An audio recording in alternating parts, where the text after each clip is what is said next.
Lá, na hora que eu perguntei para você, Josias, era possível ver aqui a reação do professor Cláudio Couto quando eu falei, foi um erro de interpretação.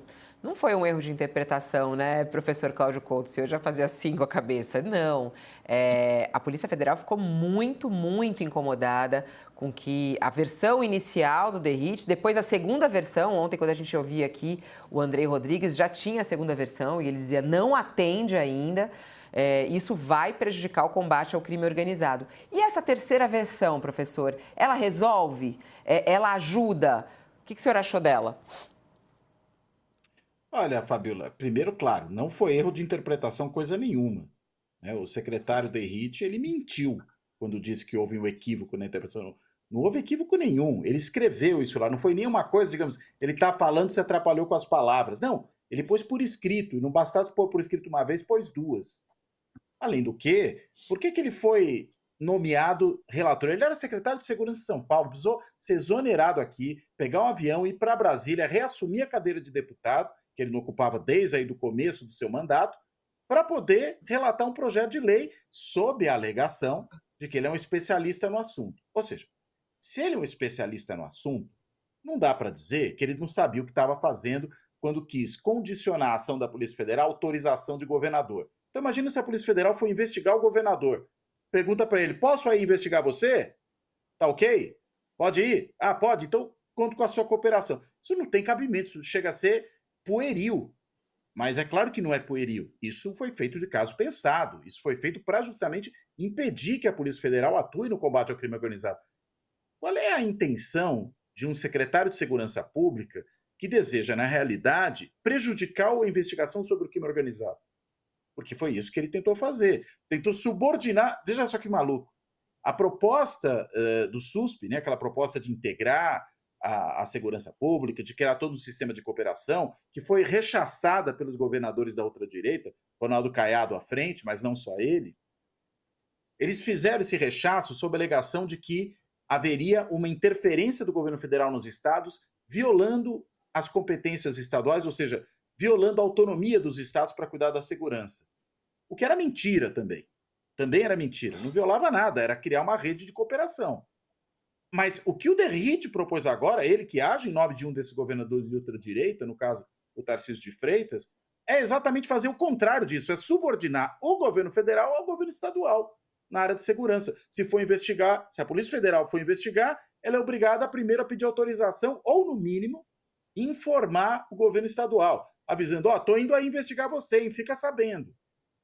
É um negócio completamente sem pé nem cabeça. Então, claro, essas coisas não tinham como se sustentar, né? Porque as pessoas não são idiotas. Né? E como as pessoas não são idiotas, foram criticando, foram apontando, ele foi obrigado a recuar.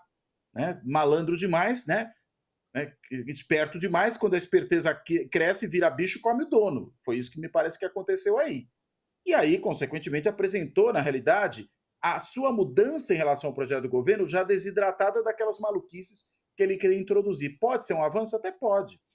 Né? Não sei se majoração de pena vai resolver o problema. Acho que não. O Josias colocou com muita propriedade. A gente já teve majoração de pena, criação de crime hediondo para tudo quanto é lado nos últimos anos. Nada foi resolvido. Tudo continuou como estava ou piorou, no caso do crime organizado. E é mais do mesmo. Né? É mais do mesmo sob a aparência de que se está fazendo algo novo, quando na realidade se está repetindo os velhos erros. É isso que a gente está vendo aqui. Então, eu acho que esse projeto é menos pior, essa proposta, essa terceira versão, feita em 5 dias, né, do relatório do HIT, é menos pior do que as duas anteriores, porque as duas anteriores eram calamitosas. Mas me parece que não é necessariamente uma proposta boa, porque ele tira, inclusive, também algumas coisas. Né? Ele tira algumas coisas. Né? Como, por exemplo, majoração de pena para quem pertence à milícia. Por que, que certos tipos de grupo não entram contemplados nessa proposta do DERIT? Eu fico me perguntando por quê. Né? Então, eu acho que, na realidade, ele despiorou, mas não necessariamente melhorou o projeto. É preciso ter mais tempo, discutir isso com vagar, mas, felizmente, o Senado parece estar atento e já apontou que, se houver problemas aí, essa coisa vai morrer no Senado. Talvez seja melhor mesmo. Ele despiorou o projeto. Muito bom, professor. Inclusive, daqui a pouquinho, estou bem curiosa para ouvir. A gente vai receber em instantes aqui o presidente da Associação dos Delegados de Polícia, para que a gente possa entender o que a Polícia Federal achou dessa terceira versão. Para quem está conosco na TV, a gente vai para o intervalo, que a gente tem esse intervalo aí, para pagar, como a gente diz.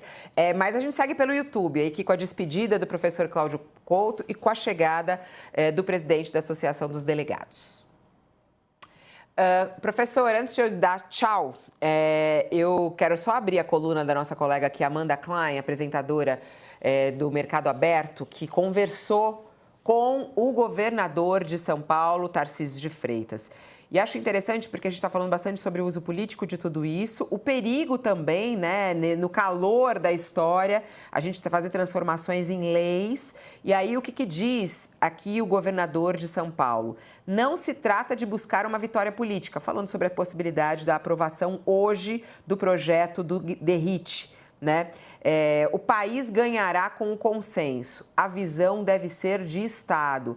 Para o governador, é necessário endurecer as penas. E ele diz: o que precisamos é o endurecimento dos tipos penais. Não importa a legislação que será modificada para isso. O que temos defendido é que o efeito social da ação das organizações criminosas, né, que algumas legislações antiterrorismo no mundo contemplaram, mas não tem problema se contemplarmos em outro dispositivo legal. Levem as punições duras dos componentes dessas organizações. Queria saber um pouquinho da sua opinião sobre esse posicionamento de Tarcísio de Freitas, que também tem muito interesse político em tudo isso. Olha, Fabiola, eu acho que o Tarcísio percebeu o vexame que foi essa ida do DERIT para Brasília a mando dele, porque ele que exonerou o seu secretário de segurança e o mandou para lá, né, com, claro, o apoio entusiasmado do presidente Hugo Mota, que parece que é um sujeito que não aprende com os próprios erros, né? Patrocinou a PEC da bandidagem e agora está patrocinando essa melação do projeto de segurança pública que foi enviado pelo Executivo. Então, nunca aprende e agora está pagando o preço de novo. E o Tarcísio, percebendo esse estrago, ele que é do mesmo partido do Hugo Mota, lembre-se disso, ele resolveu recuar e agora vem com o discurso da sensatez, de que é preciso buscar o consenso, mas ele é copartícipe desse processo de desfazer o consenso, de tentar introduzir um monte de jabutis no projeto de lei original que não tem nenhuma capacidade de melhorar, muito contrário, piorariam a segurança pública no Brasil. Ao perceber o consenso, acho que entrou no modo, né, redução de danos, no modo gestão de crise. E agora assume esse discurso mais moderado, mais cauteloso, mais cooperativo. Mas eu não tomaria isso pelo valor de face, tendo em vista justamente a atitude do governador de mandar a DERIT para a Câmara dos Deputados para justamente fazer essa lambança toda que foi feita.